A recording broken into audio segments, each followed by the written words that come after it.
Selamat datang kembali di pembahasan mendalam kita. Hari ini, nih, kita punya topik yang, wah, mungkin bakal bikin Anda lihat sikat gigi itu beda banget deh. Heeh. Kita mau bahas hubungan yang, jujur aja, cukup mengejutkan. Antara kesehatan mulut kita sama penyakit Alzheimer. Betul sekali. Dan sumber kita spesifik ya kali ini, bab 26 dari buku Brain Power-nya Catherine DeLange. Oke. Bab ini fokus banget ngebahas bukti-bukti ilmiah yang makin kuat nih soal kaitan kondisi gusi kita sama kesehatan otak nanti. Gitu. Sesuatu yang mungkin nggak kepikiran ya. Iya kan? Siapa sangka coba? Nah, itu dia misi kita hari ini ya. Kita mau bongkar bareng-bareng temuan ini buat Anda. Coba bayangin, rutinitas kayak sikat gigi, flossing, mungkin perannya lebih gede dari sekedar cegah gigi bolong. Mungkin ini salah satu kunci buat jaga pikiran kita tetap tajam. Wah, ini menarik banget sih. Tentu.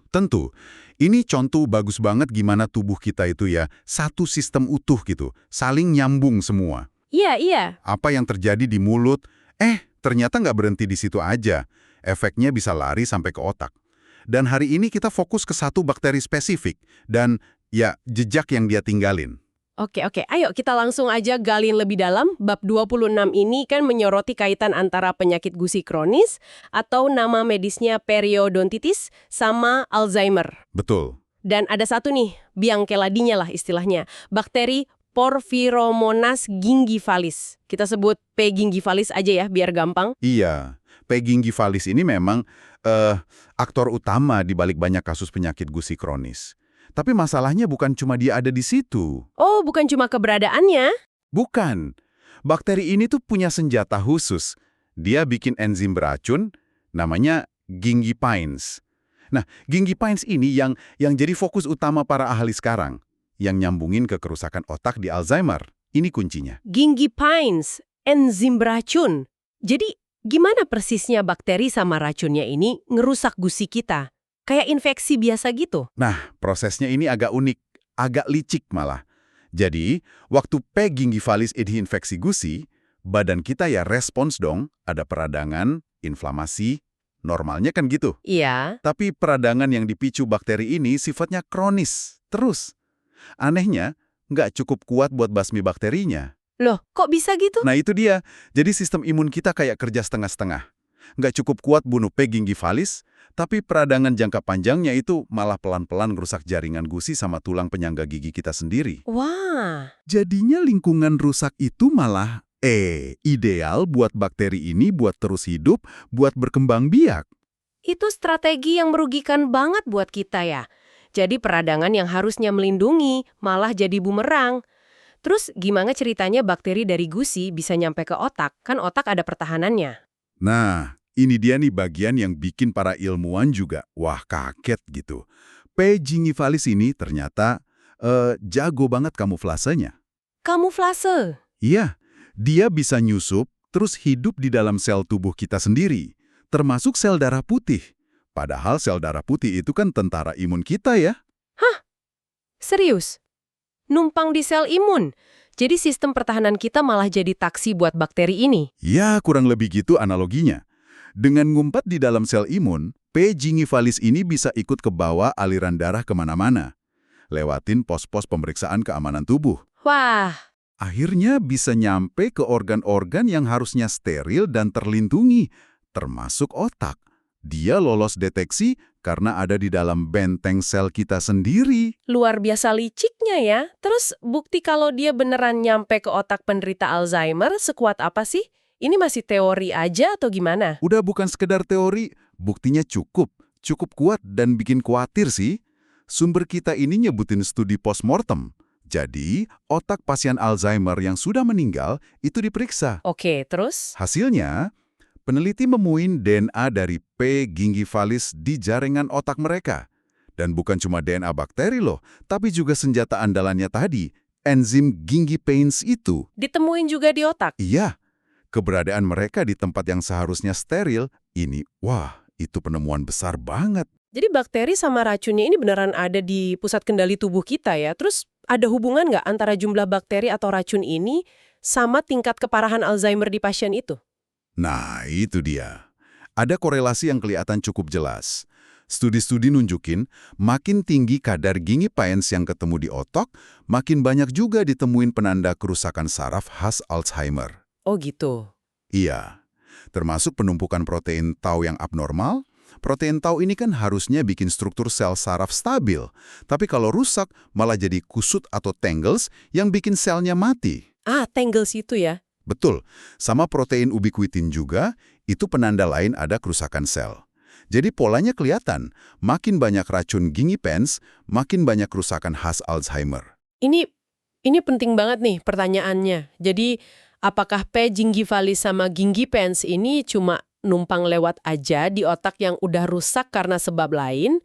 Atau jangan-jangan mereka ini justru salah satu pemicu atau malah penyebab kerusakannya? Beda banget kan artinya? Tepat sekali. Bedain antara korelasi, ya keterkaitan doang, sama kausalitas, hubungan sebab akibat. Itu tantangan utama di penelitian medis kan? Iya. Tapi, hipotesis kalau gingipens ini berperan sebagai penyebab itu makin kuat. Kenapa? Karena gingipens ini udah diketahui sifatnya neurotoksik. Neurotoksik. Beracun buat saraf gitu. Ya, betul. Secara langsung beracun buat sel saraf. Ada bukti kalau gingipens ini bisa mecah dan ngerusak protein tau. Ingat kan? Tau yang rusak ini yang jadi tangles, salah satu ciri utama patologi Alzheimer. Jadi bukan cuma ada di TKP, tapi racunnya ini emang punya kemampuan biologis buat bikin kerusakan spesifik kayak di Alzheimer gitu. Ini nggak cuma di otak penderita Alzheimer yang udah didiagnosis, Terus di mana lagi? mereka juga nemuin di otak orang yang meninggal tanpa diagnosis demensia. Tapi, pas otaknya diperiksa, udah ada tanda-tanda awal patologi Alzheimer, kayak plak beta amyloid sama tangles tau itu. Meskipun gejalanya belum muncul. Wah, itu signifikan banget. Artinya, infeksi P. gingivalis sama kerusakan oleh gingipens ini bisa jadi udah terjadi jauh sebelum gejala pikun atau perubahan perilaku muncul. Bisa jadi proses diem-diem bertahun-tahun gitu. Persis. Ini nunjukin kalau infeksi bakteri ini mungkin salah satu kejadian paling awal di rangkaian panjang menuju Alzheimer. Jadi, ini buka kemungkinan kalau intervensi dini di kesehatan mulut bisa punya dampak pencegahan yang nyata. Oke, tapi kan buktiin sebab akibat di manusia itu susah ya, butuh waktu lama. Gimana sama penelitian di hewan? Ada nggak studi yang bisa nguatin dugaan kausalitas ini? Ada. Dan hasilnya, wah, sangat mendukung hipotesis ini. Studi pada tikus itu ngasih bukti biologis yang kuat. Jadi, peneliti sengaja nginfeksi mulut tikus pakai P. gingivalis. Terus? Mereka nemuin kalau bakteri ini berhasil jalan dan bikin koloni di otak tikus itu. Sama kayak yang diduga terjadi di manusia. Dan apa yang terjadi di otak tikus yang kena infeksi itu? Cuma ada bakterinya doang atau ada perubahan kayak Alzheimer juga? Nah, ini dia. Bukan cuma ada bakterinya. Infeksi P. gingivalis di tikus ini micu serangkaian perubahan patologis yang mirip banget sama penyakit Alzheimer di manusia. Misalnya? Misalnya, produksi protein beta amyloid meningkat. Itu kan bahan dasar plak yang nyumbat komunikasi antar sel saraf. Terus, ada juga kerusakan protein tau, mirip pembentukan tangles. Dan yang penting, ada neuroinflamasi, peradangan di jaringan otak. Semuanya ciri khas Alzheimer. Wow.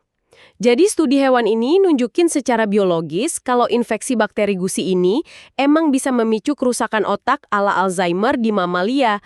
Bukan lagi sekedar korelasi ya, tapi nunjukin potensi mekanisme sebab akibatnya. Betul. Ya tentu tikus bukan manusia ya. Tapi hasil ini ngasih landasan biologis yang kuat kalau mekanisme serupa sangat mungkin terjadi di manusia. Ini nguatin argumen kalau P. gingivalis bukan cuma nontonin, tapi bisa jadi pemain aktif dalam perkembangan penyakit ini. Kalau gitu, wah, implikasinya gede banget. Kalau bakteri gusi dan racunnya bisa jadi pemicu, ini kan bukan cuma kabar buruk ya, tapi juga buka harapan baru buat pencegahan, mungkin pengobatan. Tepat sekali, perspektifnya jadi berubah.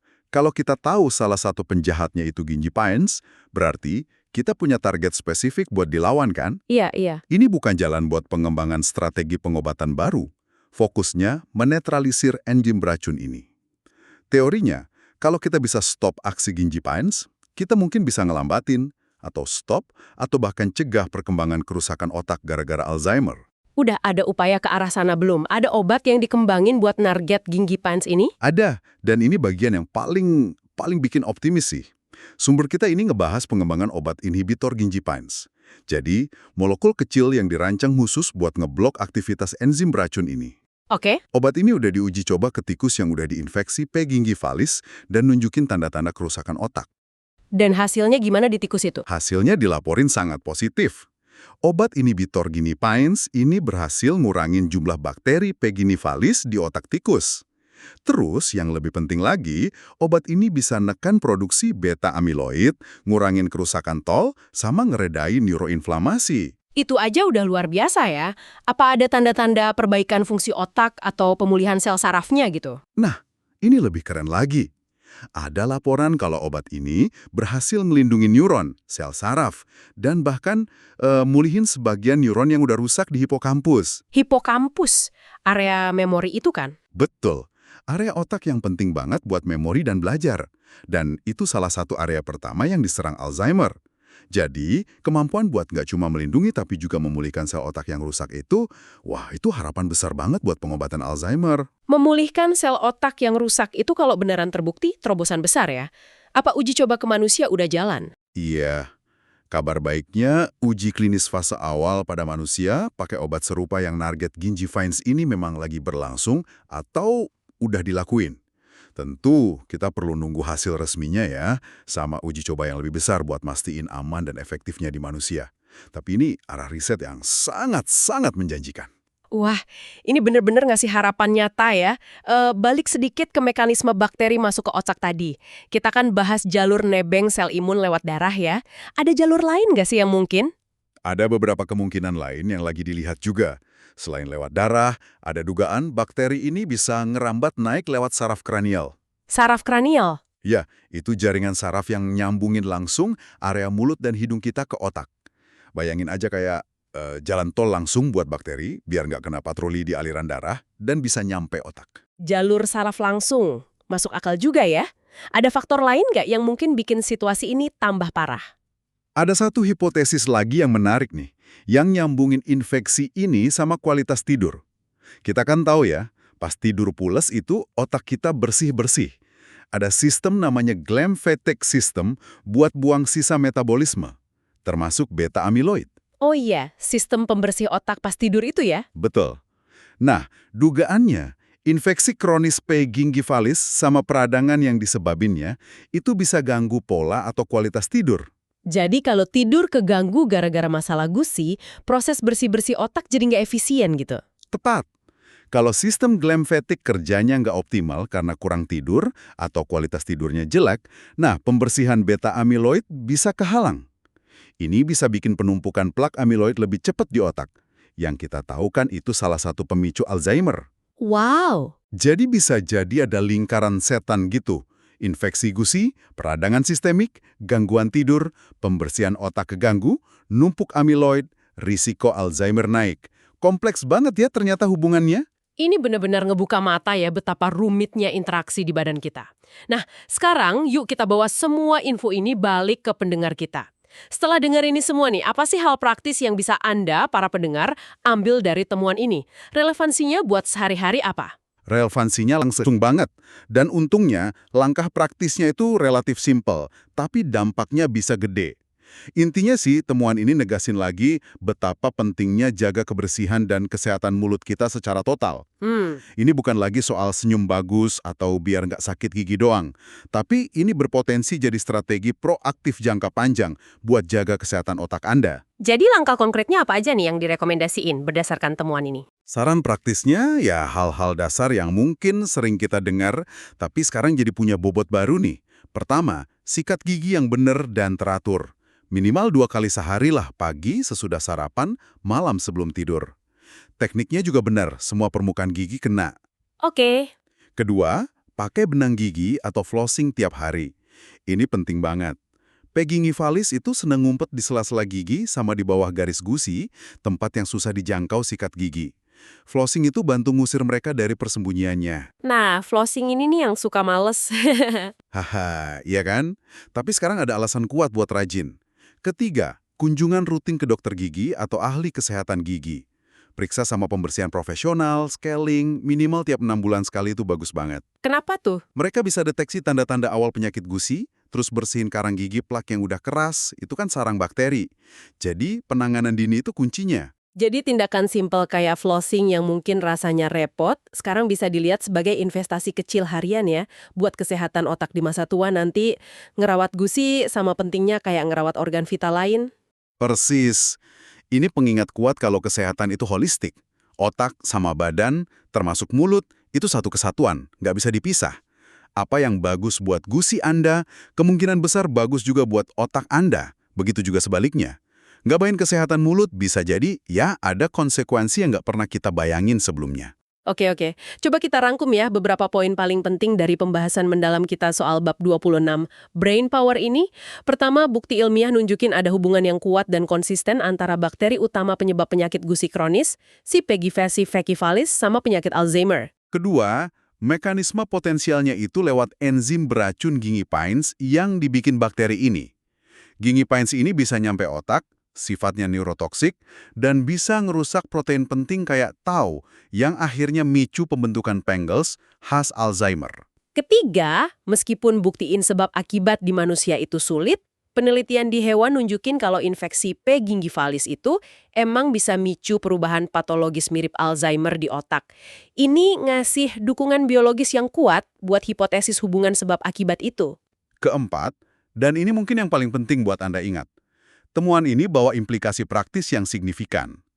Jaga kebersihan dan kesehatan mulut Anda lewat sikat gigi, flossing, sama kunjungan rutin ke dokter gigi, itu bisa jadi salah satu langkah proaktif yang bisa Anda lakuin buat ngelindungin kesehatan otak dan berpotensi ngurangin risiko demensia di kemudian hari. Kesimpulan besarnya ya, jangan pernah nyepelein koneksi di dalam tubuh kita. Kesehatan mulut yang sering dianggap urusan sendiri, ternyata punya jalur komunikasi langsung dan nggak langsung ke otak, dengan potensi dampak jangka panjang yang serius. Ngerawat gigi dan gusi itu bagian penting dari ngerawat kesehatan otak Anda. Benar sekali. Kesehatan mulut itu jendela ke kesehatan umum.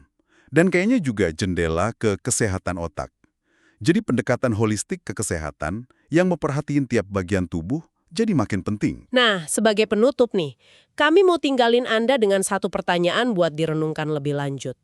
Kalau bakteri yang umum ada di mulut kita aja terbukti bisa punya peran di penyakit neurodegeneratif kayak Alzheimer, gimana ya dengan mikroorganisme atau infeksi kronis lain di bagian tubuh kita yang beda? Menarik itu. Mungkin nggak sih mereka juga diam-diam ngaruhin risiko kita kena kondisi penurunan fungsi otak? Atau coba pikirin ini. Apalagi ya hubungan tersembunyi antara kebiasaan kesehatan fisik kita sehari-hari, mungkin hal-hal yang kita anggap sepele, kayak pola makan, tingkat stres, atau bahkan kena polusi, sama kesehatan jangka panjang otak kita yang belum kebongkar semua sama sains. Masih banyak misteri kayaknya yang nunggu buat dipecahin. Pertanyaan-pertanyaan ini ngebuka cakrawala baru ya soal kompleksnya tubuh manusia dan pentingnya kita terus belajar. Terima kasih banyak sudah menyimak pembahasan mendalam kita kali ini. Semoga infonya bermanfaat dan sampai jumpa di kesempatan berikutnya.